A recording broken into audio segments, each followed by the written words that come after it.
Hello everyone, welcome back another recipe আমার রান্না by Nasima বিবি থেকে।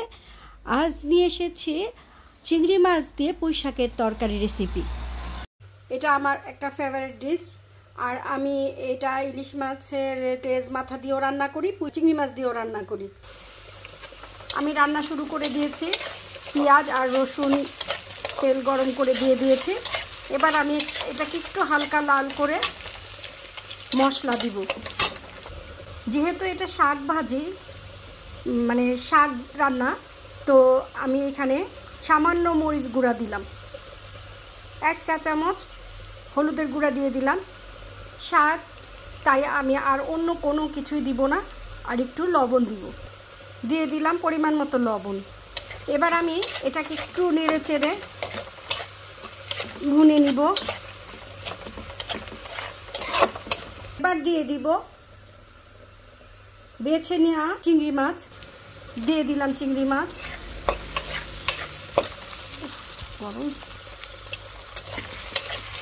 চিংড়ি মাছ দিয়ে আমি একটু ভালো করে এই তেল পেঁয়াজে ভেজে নিব। ভেজে এটাকে ভালো করে, মানে চিংড়ি মাছের যাতে গন্ধ না আসে সেজন্য আমি একটু ভেজে নেব। আর আসলে ইতালির যে চিংড়ি মাছ আমার না বেশি একটা ভালো লাগে না, কারণ কেমন যেন একটা গন্ধ আসে। তবে খুবই সফট আর বড় বড় চিংড়ি মাছ, স্কিনটা বাংলাদেশের চিংড়ি মাছের মতো শক্ত না, এটার স্কিনটা খুবই নরম। ফিরে প্রায় 5 মিনিট থেকে আমি এই চিংড়ি মাছগুলো কষাচ্ছি, মানে ভেজে নিচ্ছি। একটু ফ্রাই করে নিলে চিংড়ি মাছটা খেতে ভালো লাগবে। ভাজা হয়ে গেছে, এখন আমি দিয়ে দিব ধুয়ে নেওয়া পুঁই শাকগুলো।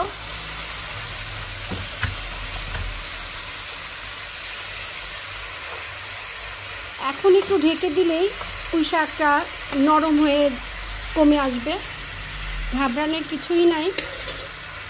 আমি এবার একটু ঢেকে দিলাম, একটু ঢেকে চুলাটা কমিয়ে দিলেই শাকটা নুয়ে আসবে।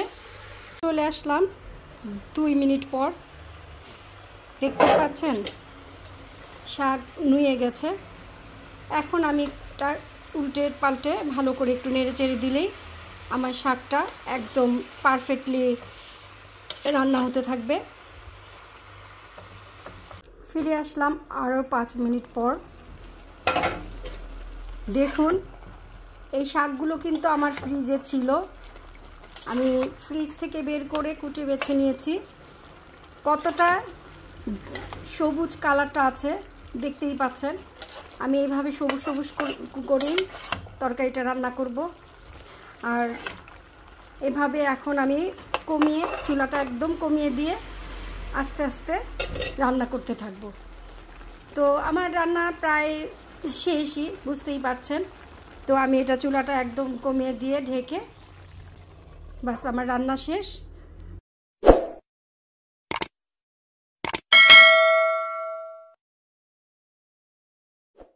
আশা করছি আজকের আমার এই রেসিপিটা আপনাদের ভালো লাগবে, আর ভালো লেগে থাকলে অবশ্যই লাইক, কমেন্ট এবং আমার মতো করে রান্না করে কমেন্ট করে জানাবেন। আজকের মতো এখানেই, আল্লাহ হাফেজ।